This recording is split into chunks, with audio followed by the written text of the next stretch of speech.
ये मजहबी आजादी मुझे आपसे दूर नहीं करता। वही मजहब जो मुझे ये कहता है कि लकुम दीनकुम वलिय दीन, आपके लिए आपका दीन, मेरे लिए मेरा दीन, जिसको कॉन्स्टिट्यूशन ने आजादी दी ये कह के कि फंडामेंटल राइट है रिलीजियस फ्रीडम। हमारा कॉन्स्टिट्यूशन हमारे कुरान की उसी आयत की तर्जुमानी करता है। 2 मिनट दे दीजिए मैं, क्या आपको ये जबरदस्ती गाना पड़ेगा? हम तब ये कहते हैं कि आप गाए, हम एहतराम देते हैं। नेशनल सॉन्ग है, हम उसका भी एहतराम करते हैं, उसमें दो राय नहीं है। आप गाए, हम एहतराम के लिए खड़े हो जाएंगे, मगर आप ये चाहेंगे कि हम भी गाए, मुमकिन ही नहीं है, हो ही नहीं सकता है। आप चाहेंगे, अब सब्र करो। सुबह से इतने लोग बोलते आ रहे हैं वंदे मातरम को नेशनल सॉन्ग मानते हैं, हम सब मानते हैं, आप गाते हैं, हम नहीं गा सकते हैं। इसकी एक वजह है, और उस वजह की आजादी हमें इस मुल्क के आईन ने ही दी है। हिंदू के हिंदू होने की आजादी, और इसी तरह से मुसलमान के मुसलमान होने की आजादी, सिख के सिख होने की आजादी, और वो आजादी आप मुझसे छीन नहीं सकते हैं, किसी भी नाम पे नहीं छीन सकते, किसी भी दबाव में नहीं छीन सकते, किसी भी सिख से उसके मजहब की आजादी नहीं छीन सकते, किसी भी हिंदू से उसकी मजहब की आजादी नहीं छीन सकते, और किसी भी मुसलमान से उसके मुसलमान होने की आजादी नहीं छीन सकते। कोई भी दबाव मुझे मजबूर नहीं कर सकता है। आप गाइए और हमें वो आजादी दे दीजिए। रोजगार के बारे में बात मत करो। वो देखो मुसलमान, हमने उसको मजबूर किया वंदे मातरम गाने के लिए। वो देखो मुसलमान, हमने उसकी मजहबी आजादी को खत्म किया। इस आड़ में, मुसलमान को दबाने की आड़ में आप अपनी नालायकी छुपाना चाहते हो और इस मुल्क में राज करना चाहते हो, उसकी कुर्बानी बनाना चाहते हो मुसलमान को, और मुसलमान इस बेगैरती का कुर्बान कभी होगा नहीं। हमने इस मुल्क की आजादी के लिए भी खून दिया है, और इस मुल्क में आजादी को बचाने के लिए भी अगर खून देना पड़े हम देंगे। हमने उनके साथ भी लड़ा है, आप जैसों के साथ अगर 1000 साल तक भी लड़ना पड़े हम लड़ेंगे, उसी गैरत से लड़ेंगे, उसी जज्बे। बहुत बहुत शुक्रिया इस डिबेट में हिस्सा लेने के लिए, जो आपने टाइम दिया। नेशनल सॉन्ग वंदे मातरम पे डिस्कशन हो रहा है सुबह से, और मैं ये समझता हूँ कि इस मुल्क में इस नेशनल सॉन्ग के साथ किसी का ना एतराज़ है, ना कोई दो राय है। एहतराम है हर किसी का इस सॉन्ग को लेके, मगर मसला सिर्फ तब पेश आता है जब जो तकरीरें सुबह से इस तरफ से हुई, बीजेपी की तरफ से और लाइक माइंडेड जो इनकी पार्टीज है, जब ये कहा गया कि हिंदुस्तान में रहना है तो वंदे मातरम गाना है। ये कहा गया कि आप तभी इस मुल्क के बाशिंदे हो जब आप ये गाना गाओगे। एतराज तब शुरू होता है। आप वंदे मातरम को नेशनल सॉन्ग मानते हैं, हम सब मानते हैं, आप गाते हैं, हम नहीं गा सकते हैं। इसकी एक वजह है, और उस वजह की आजादी हमें इस मुल्क के आईन ने ही दी है। कभी कभार कुछ मामलों में दो चीजों के दरमियान क्लैश होता है, एक नेशनल कॉन्सेप्ट और आपकी रिलीजियस फेथ, और ये यूनिवर्सल है, इटर्नल फैक्ट है, चाहे किसी भी मजहब से कोई भी वाबस्ता हो, मुसलमान हो, हिंदू हो, सिख हो, वो इटर्नल आइडेंटिटी अपने मजहबी अकीदों को मानता है, वो प्रायोरिटी अपने मजहबी अकीदों को देता है। मैं एक छोटी सी एग्जांपल दूंगा। इस मुल्क में सिटीजनशिप छोड़ने की तादाद लाखों में है पिछले कुछ सालों से। उसमें मेजॉरिटी हिंदू धर्म से वाबस्ता लोग हैं जिन्होंने दूसरे मुल्कों में सिटीजनशिप ली और इस मुल्क की सिटीजनशिप को वॉलंटियरली छोड़ा। मगर जब उन्होंने अपनी इस टेम्परेरी आइडेंटिटी को तब्दील किया, नेशनैलिटी को तब्दील किया, क्या उन्होंने अपनी रिलीजियस आइडेंटिटी को तब्दील किया? क्या वो हिंदू से किसी और मजहब में तब्दील हुए? नहीं, उन्होंने टेम्परेरी आइडेंटिटी को तब्दील किया, मगर इटर्नल आइडेंटिटी को उन्होंने थामे रखा, क्योंकि वो उनके लिए इटर्नल आइडेंटिटी है। मजहब, धर्म इटर्नल आइडेंटिटी है, इटर्नल बिलीफ है। हम कल सब चले जाएंगे इस दुनिया से, पासपोर्ट, आधार कार्ड यहीं पे छोड़ के चले जाएंगे। ये जब चले जाएंगे अपने साथ अपने धार्मिक का जो काम किए हैं वो साथ में ले जाएंगे। पासपोर्ट और आधार कार्ड नेशनैलिटी अपने साथ नहीं लेंगे। जब मैं इस दुनिया से चला जाऊंगा, पासपोर्ट, आधार कार्ड, ये टेम्परेरी आइडेंटिटी यहीं पे रह जाएगी। मेरी इटर्नल आइडेंटिटी, मेरी मजहबी आइडेंटिटी, मेरे मजहब के अकायद मेरे साथ चलेंगे जिस तरह इनके साथ चले जाएंगे, वो इटर्नल आइडेंटिटी है। और जब ये क्लैश सामने आता है तब हमें कॉन्स्टिट्यूशन ही ये आजादी देता है कि आपकी रिलीजियस फंडामेंटल जो फ्रीडम है, आप उस रिलीजियस फ्रीडम को इस मुल्क में कॉन्स्टिट्यूशन के हवाले से उस रिलीजियस फ्रीडम को एक्सरसाइज कर सकते हैं।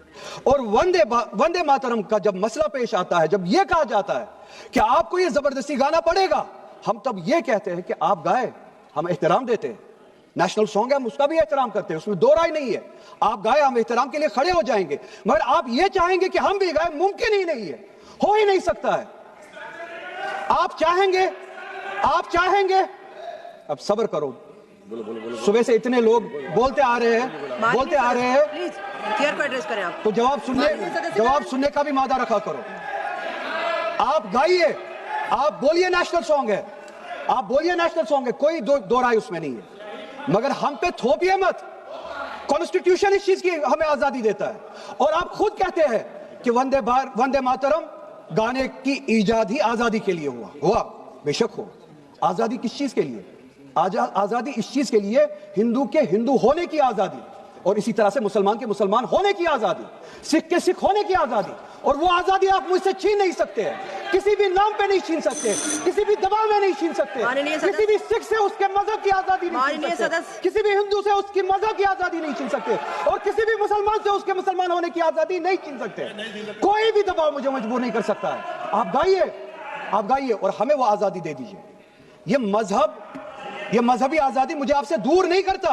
वही मजहब जो मुझे ये कहता है कि लकुम दीनकुम वलिय दीन, आपके लिए आपका दीन, मेरे लिए मेरा दीन, जिसको कॉन्स्टिट्यूशन ने आजादी दी, ये कह के कि फंडामेंटल राइट है रिलीजियस फ्रीडम।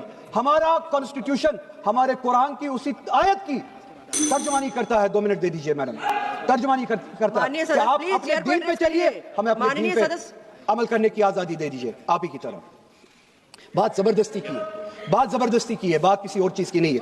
और ये डिबेट, मुझे पता है ज्यादा वक्त नहीं मिलेगा, बस 1 मिनट में मैं पूरा कर रहा हूं। और ये डिबेट सिर्फ और सिर्फ इसलिए हो रहा है कि जब हिंदुस्तान का हिंदू हो, मुसलमान हो, सिख हो, इनसे पीने के लिए साफ पानी मांगे, सांस लेने के लिए साफ हवा मांगे, रोजगार मांगे, जब इनसे महंगाई के खिलाफ, महंगाई के बारे में जवाब मांगे, जब इनसे रोजगार मांगे, तब ये सिर्फ ये बोल सके कि रोजगार के बारे में बात मत करो। वो देखो मुसलमान, हमने उसको मजबूर किया वंदे मातरम गाने के लिए। वो देखो मुसलमान, हमने उसकी मजहबी आजादी को खत्म किया। इस आड़ में, मुसलमान को दबाने की आड़ में आप अपनी नालायकी छुपाना चाहते हो और इस मुल्क में राज करना चाहते हो, उसकी कुर्बानी बनाना चाहते हो मुसलमान को। और मुसलमान इस बेगैरती का कुर्बान कभी होगा नहीं। हमने इस मुल्क की आजादी के लिए भी खून दिया है, और इस मुल्क में आजादी को बचाने के लिए भी अगर खून देना पड़े हम देंगे। हमने उनके साथ भी लड़ा है, आप जैसों के साथ अगर 1000 साल तक भी लड़ना पड़े हम लड़ेंगे, उसी गैरत से लड़ेंगे, उसी जज्बे। रिकॉर्ड भी नहीं जाएगा। दोस्तों, भारत देश के संसद भवन में आज आप तमाम लोग जानते हैं कि चर्चा चल रही है 150 साल वंदे मातरम को पूरा होने पर। लेकिन इन चर्चाओं में जिस तरीके की बातें आज भारतीय जनता पार्टी की तरफ से की गई, जिस तरह की बातें राइट विंग के द्वारा की गई, इससे यह बात साफ समझ आ रही है कि कहीं ना कहीं मुसलमानों को एक बार फिर टारगेट पर लिया जा रहा है और यह कहा जा रहा है कि क्यों आप वंदे मातरम नहीं कहते।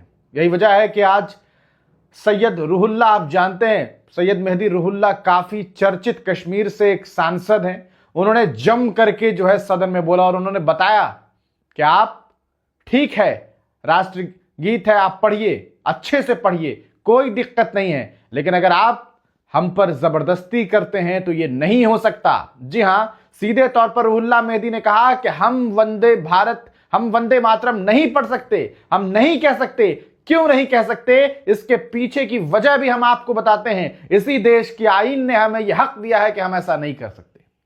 और बहुत जबरदस्त तरीके से उन्होंने सारी बातें बताई। उन्होंने बताया कि क्या चीजें होती है, क्या मोहब्बत होती है। उन्होंने एक बहुत बड़ा एग्जाम्पल दिया। उन्होंने कहा कि पिछले कुछ वर्षों में भारत से कई लाख लोग जो है भारत की नागरिकता छोड़ करके चले गए, लेकिन उन्होंने नागरिकता छोड़ी, इस मुल्क में जिस धर्म को वो मानते थे उस धर्म को नहीं छोड़ा उन्होंने। जो कहीं ना कहीं इटरनल आइडेंटिटी होती है वो सबसे ज्यादा मायने रखती है, और हमारे लिए वो बहुत मायने रखती है, और यही वजह है कि हम वंदे मातरम नहीं कहते। साथ ही साथ उन्होंने साफ तौर पर, जब वो कह रहे थे उस दरमियान आपने एक चीज गौर किया होगा कि किस तरीके से असदुद्दीन ओवैसी ने उनका बचाव किया। जब भारतीय जनता पार्टी के लोगों ने उन्हें रोकने की कोशिश की, उन्हें टोकने की कोशिश की, तो उस वक्त ओवैसी ने हाथ उठाया और कहा कि रुहुल्लाह साहब आप बोलिए, आप बोलते रहिए। आपने पीछे चंद्रशेखर आजाद के रिएक्शन को देखा, उन्होंने भारतीय जनता पार्टी को यह बताने का प्रयास किया कि सुनो किस बेबाकी के साथ कश्मीर का यह सांसद बोल रहा है, तुम्हारी क्लास लगा रहा है, तुम्हें बता रहा है। तो ये वीडियो आपको हमने दिखाया है, आपका इस पर क्या सोचना है, कश्मीर के इन सांसद के बारे में आपका क्या सारे ख्याल है, इनकी बातों पर आपका क्या तर्ज अमल है, अपनी राय कमेंट सेक्शन में जरूर लिखिएगा। वीडियो देखने के लिए बहुत बहुत शुक्रिया। चैनल पर नए हैं तो सब्सक्राइब जरूर कर लीजिएगा। फेसबुक पेज पर देख रहे हैं तो पेज को फॉलो करना ना भूलें।